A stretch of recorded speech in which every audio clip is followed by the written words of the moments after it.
After a 33-year leave of absence from his alma mater, I am pleased to present to you Dr. William Gates.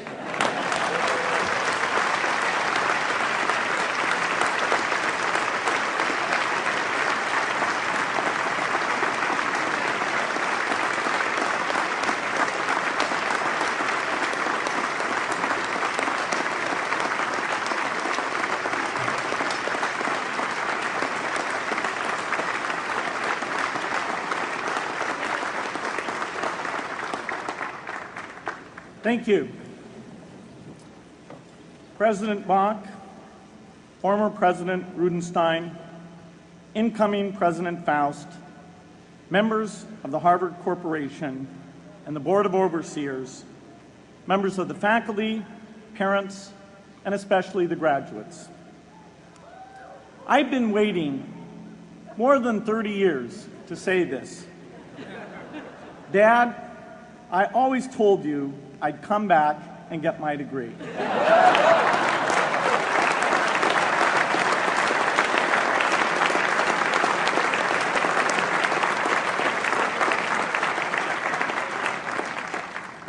I want to thank Harvard for this honor. I'll be changing my job next year, and it will be nice to finally have a college degree on my resume. I applaud the graduates for taking a much more direct route to your degrees. For my part, I'm just happy that the Crimson called me Harvard's most successful dropout. I guess that makes me valedictorian of my own special class. I did the best of everyone who failed. But I also want to be recognized as the guy who got Steve Ballmer to drop out of business school.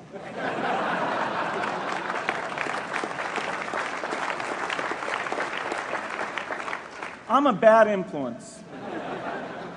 That's why I was invited to speak at your graduation. If I'd spoken at your orientation, fewer of you might be here today.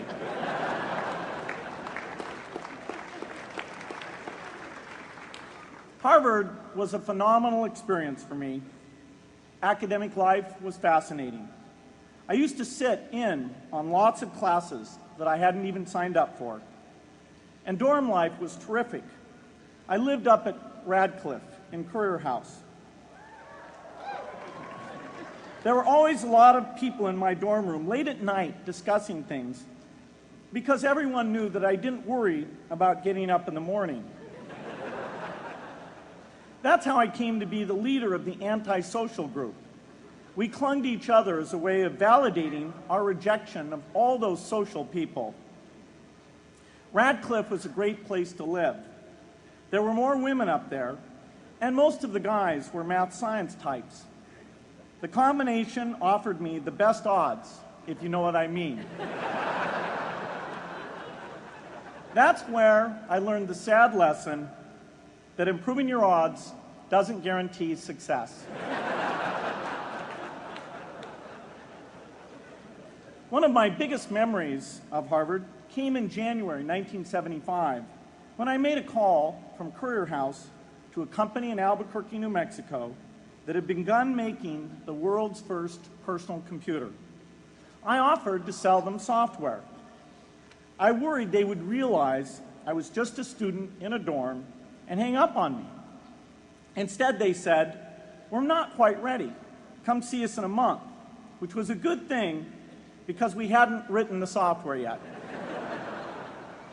From that moment, I worked day and night on the extra credit project that marked the end of my college education and the beginning of a remarkable journey with Microsoft. What I remember above all about Harvard was being in the midst of so much energy and intelligence. It could be exhilarating, intimidating, sometimes even discouraging, but always challenging. It was an amazing privilege, and though I left early, I was transformed by my years at Harvard, the friendships I made, and the ideas I worked on.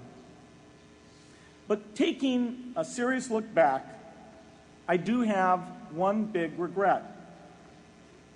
I left Harvard with no real awareness of the awful inequities in the world, the appalling disparities of health and wealth and opportunity that condemn millions of people to lives of despair.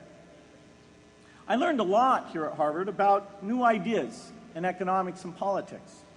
I got great exposure to the advances being made in the sciences. But humanity's greatest advances are not in its discoveries, but in how those discoveries are applied to reduce inequity.